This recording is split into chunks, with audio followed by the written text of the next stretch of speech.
The purpose of this video is to provide an introduction to dollar value LIFO as an inventory cost flow method. And if you recall from an earlier video, this is the video where I explained cost flow methods under US GAAP. I spoke about 4 traditional methods that we typically see. And then I explained why the traditional LIFO can sometimes lead to LIFO liquidation issues, meaning that at times when we start liquidating an inventory item or getting rid of a line, let's say, we're going to eventually cost out old prices. And at times this can create an inflated profit amount, given that you are costing out earlier costs or earlier prices that are being compared to current revenues.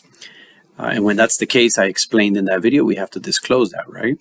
So if you want more details about that, go back to that inventory video, accounting for inventory regarding cost flow methods. But what I'm going to do here is explain how we actually go about using the dollar value LIFO method. So probably the best way is to do an example here.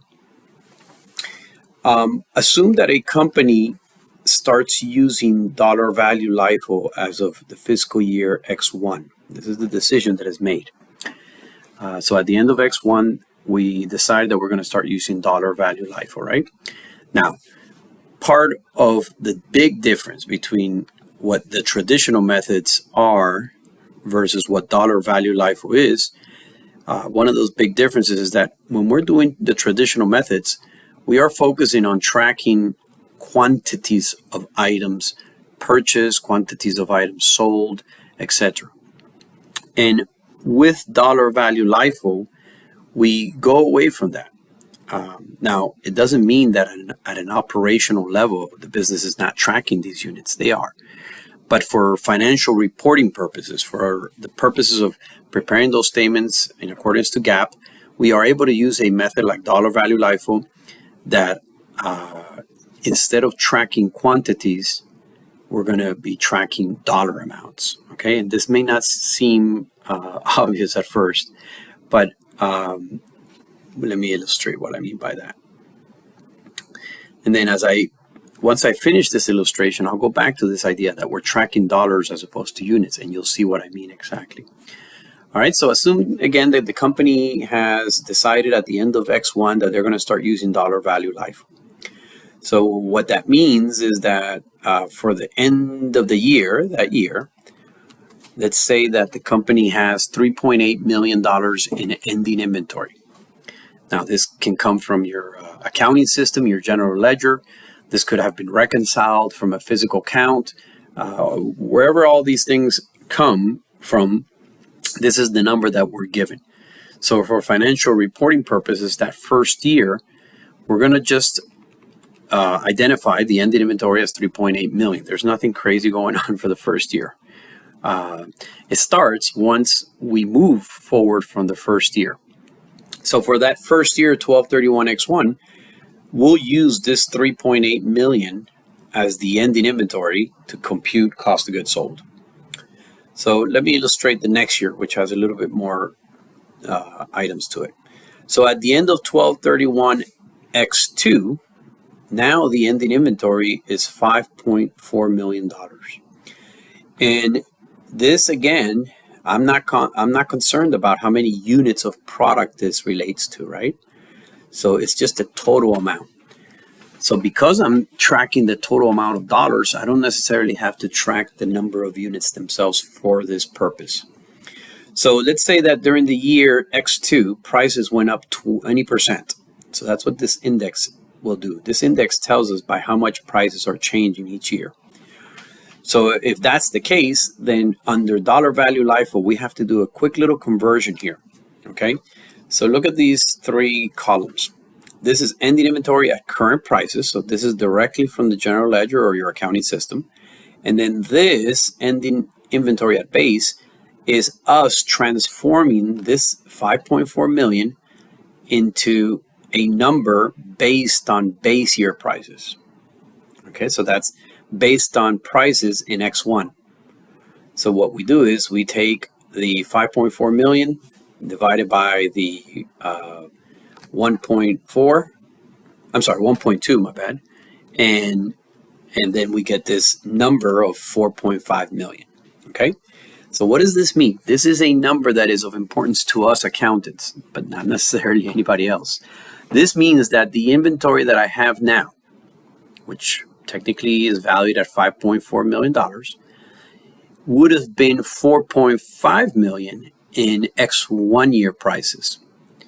Okay, so I say that this matters only to us accountants because at the end of the day, when you pay your vendors based on current prices, right? So you're going to pay your vendors based on this number right here.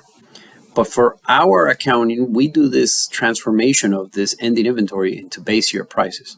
And what that allows us to do is break apart what component of the 4.5 million belongs to the base year and then what component belongs to X2. So in other words, part of it is from X1, part of it is from X2.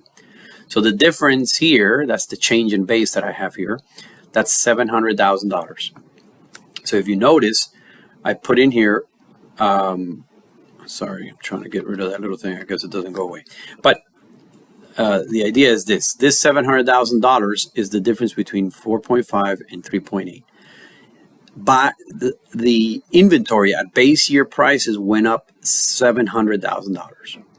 Now, I'm going to color code this so you can better see how this flows. So we look at the base layers and we go in there and say, okay, there's 3.8 from X1. There's 0.7 million or 700,000 from X2. So only that new layer is going to go at current prices at 20% higher than base.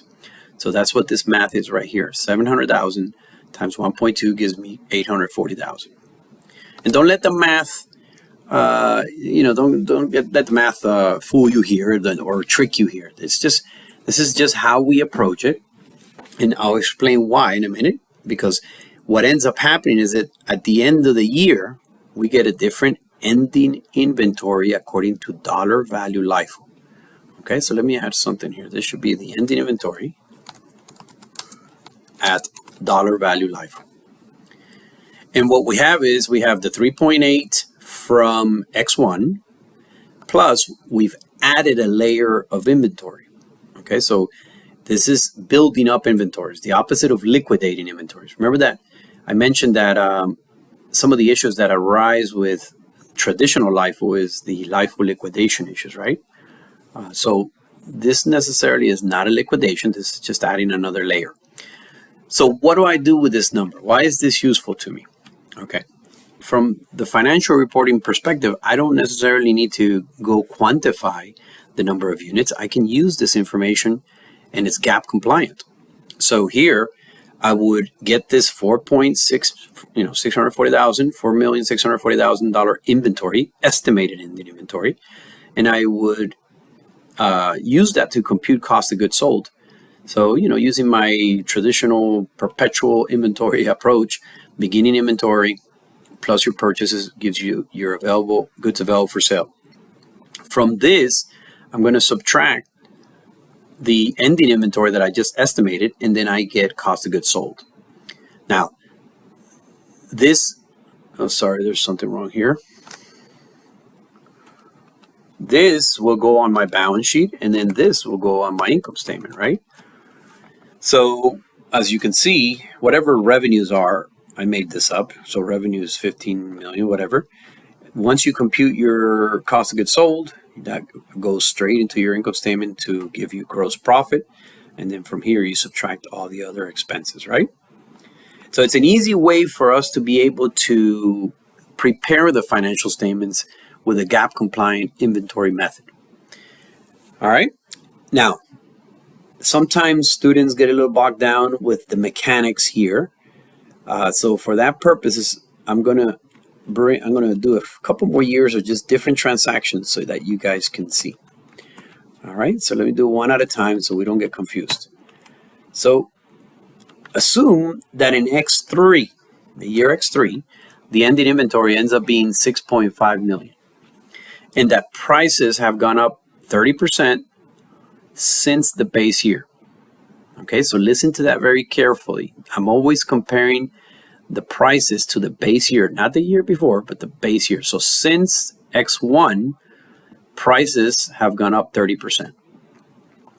All right, so I'll transform this $6.5 million in X3 prices as if it were in X1 prices.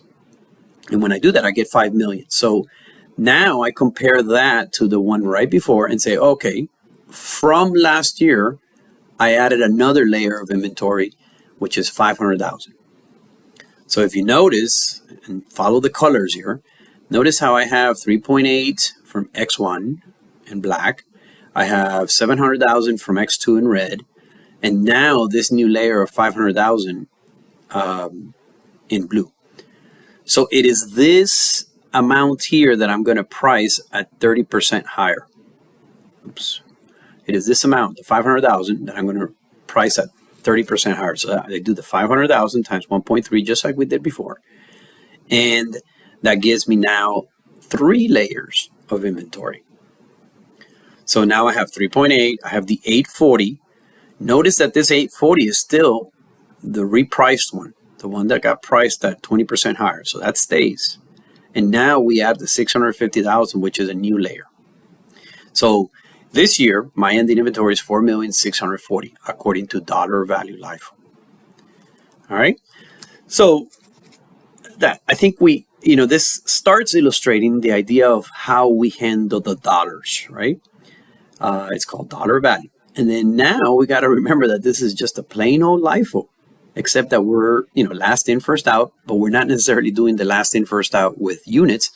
We're doing the last in, first out with dollars. So if we were to decrease inventory in the next period, in other words, we need to start getting rid of some layers. And the order in which we're going to get rid of these layers works just the same as if it were units, except that this is dollars. I should make an emphasis that we're dealing with dollars here. Let me put, I know it's over the top, but just to be clear that this is all dollar amounts. We're not necessarily, bear with me here.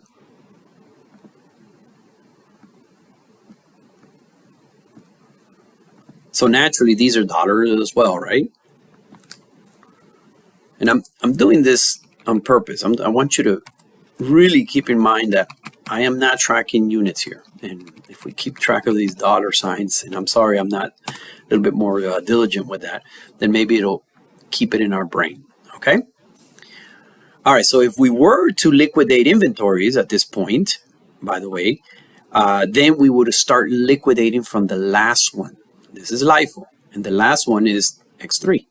If we completely use up this layer, then we go to the next one, which is X2.